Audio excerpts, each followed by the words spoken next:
Hi, it's Teresa from Dodge Nature Center, and time for another Nature to Go.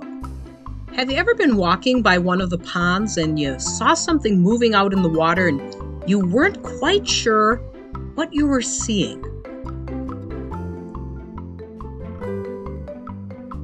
A lot of time people's first reaction will be to say, oh, that's a beaver! There's a beaver in the ponds. But they're not beavers. What you're actually seeing are muskrats. So how are beavers and muskrats different? All right, look at the size of the two. Muskrats are much smaller. Second way they're different is in their tails. The beavers have those big, wide, flat tails. And a muskrat's tail is kind of more like a rat when you think of, they're called muskrats. The tail isn't totally round, it's flattish, but it's much smaller. When you see them in the water, some of the differences are that a beaver, when it's swimming, really only has its head up above the water. But a muskrat, you'll see more of its entire body, and a lot of times its tail is sticking up. A muskrat's body is covered in a waterproof fur. Now, their feet don't have hair on it, but there's not webbing either. So that's another difference between them and beavers. But they're well adapted to being able to hang out in water. They have incisors that help them to chew on plants, but those incisors are in front of their cheeks and their lips, so they can dive underwater and chew on something and they don't end up getting a mouth full of water as they're eating things. What do they like to eat? Well, they like roots and stems, leaves, things that come especially from cattails. So it's no surprise we see as many of them as we do at Dodge because we've got lots of cattails. But they'll also go after water lilies and rushes. And they're not just herbivores. They also will eat small fish and clams and snail, frogs, turtles, anything that's kind of a slow-moving animal. They do have to be careful because their predators are things we find at Dodge. Mink, we had otters, and then things on land like raccoons, foxes, coyotes.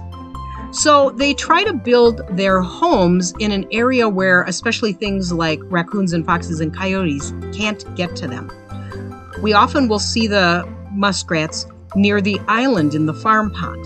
And what they're doing there is they have dug into the island and they have a burrow in that area. If there's not the right conditions for a burrow, they will also then build a lodge.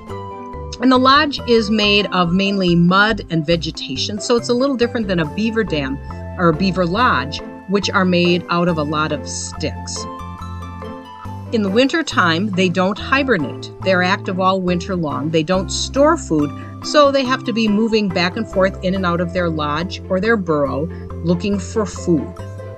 Their body is adapted to those cold temperatures by being able to have different temperature zones in their body. So they can be in the cold air or cold water and then go back into their warmer lodge and they're perfectly fine. It's kind of amazing what they're able to do. When they're not eating, they will go to the bathroom and they create what's called a latrine. And this is a picture of a latrine. Not only is it a way for them to get rid of body waste, but then this is being used to mark territory, to be able to show availability. It's a handy communications tool. Muskrats have been around humans for thousands of years, and they play an important role in many American Indian cultures. They are part of the Ojibwe creation story, and here in Minnesota, there is the Grand Mound, which is the largest ceremonial mound that we have in Minnesota. It's 25 feet high, 100 feet wide, 200 feet long, and it is believed to be in the shape of a muskrat. Muskrats, they're really interesting little creatures, and the next time you're around a pond or a marshy area, keep your eye out. You might see one swimming around. Thanks for joining me for this episode of Nature to Go, and we'll talk to you again next time.